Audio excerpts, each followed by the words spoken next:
भारतीय जनता पक्षातल्या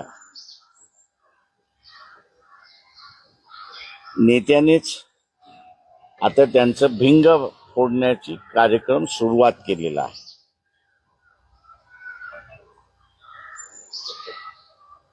अर्थमंत्री सीतारामन यांचे पती प्रभाकरन, डॉक्टर प्रभाकरन हे एक चांगले इकॉनॉमिस्ट आहेत, अॅनालिस्ट आहेत आणि त्यांनी 2024 साली आंध्र प्रदेशच्या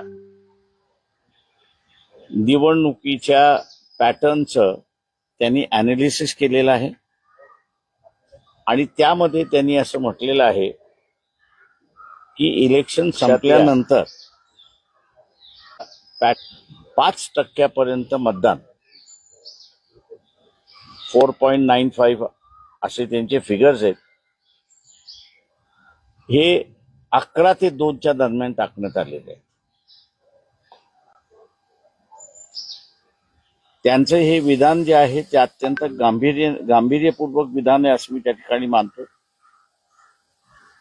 की एवढा भ्रष्टाचार करून आंध्र प्रदेशमध्ये त्यांनी असताना आपलं सरकार त्या ठिकाणी इस्टॅब्लिश केला अशी परिस्थिती आहे. चंद्रबाबू नायडूंना त्यांचा असताना फायदा झाला हा भाग आहे आणि म्हणूनच आपण बघत असाल की एस्टीन फाईलमध्ये नरेंद्र मोदी यांचं नाव आल्यानंतरही आंध्र प्रदेशचे मुख्यमंत्री चंद्रबाबू नायडू हे शांत बसलेले आहेत, कसलीच भूमिका घ्यायला तयार नाहीत. हा जो फ्रॉड आहे हा महाराष्ट्रामध्ये झालेल्या फ्रॉड सारखा आहे.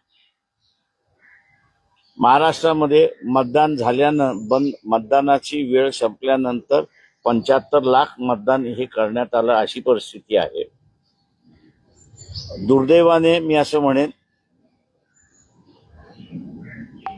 हायकोर्टामधले 2 जज,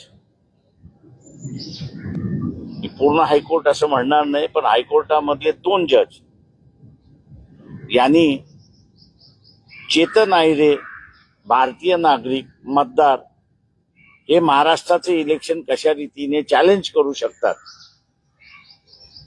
बाबा चेतन आयरे भारतीय नागरिक आहे, मतदार आहे, कार्ड होल्डर आहे, तो जर करू शकत नसेल तर कोणी केला ह्याचा खुलासा असताना करावा, जेणेकरून मग त्याला पकडून आम्ही असताना त्या ठिकाणी सांगतो कारण का अनेक्सर 44 हा जो आहे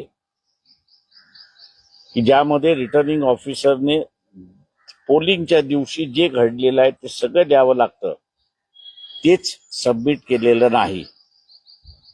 जनतेला माझं असं आव्हान आहे की हे जे इन्स्टिट्यूशनल करप्शन झालेलं आहे,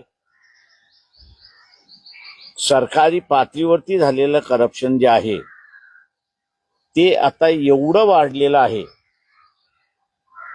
की देशामध्ये